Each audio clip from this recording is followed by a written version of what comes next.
ओम शांति। आप संपन्न व कर्मातीत बनने की धुन लगाओ. இப்போது நிறைந்தவராகவும் கர்மாதீத நிலையுடையவராகவும் ஆவதற்கான ஆர்வத்தோடு செயல்படுங்கள்.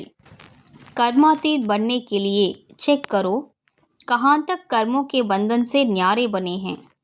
கர்மாதீத் நிலை அடைவதற்காக எந்த அளவிற்கு நான் கர்மங்களின் பந்தனத்திலிருந்து விலகி இருக்கிறேன் என்று சோதனை செய்யுங்கள். लौकिक और अलौकिक, कर्म और संबंध दोनों में स्वार्थ भाव से मुक्त कहाँ तक बने हैं.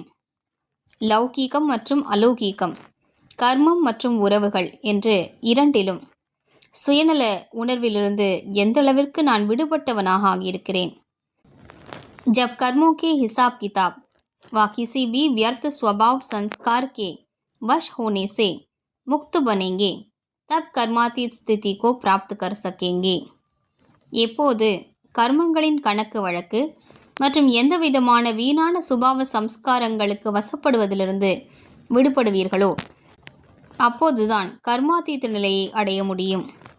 कोई भी सेवा संगठन प्रकृति की परिस्थिति स्वस्थिति व श्रेष्ठ स्थिति को डगमग ना करे.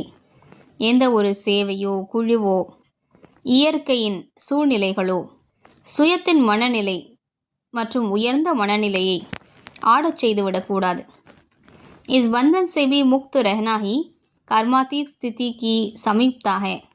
இந்த பந்தனத்திலிருந்து கூட விடுபட்டு இருப்பதுதான் கர்மாதீத நிலையின் அருகாமையில் செல்வதாகும். ஓம் சாந்தி.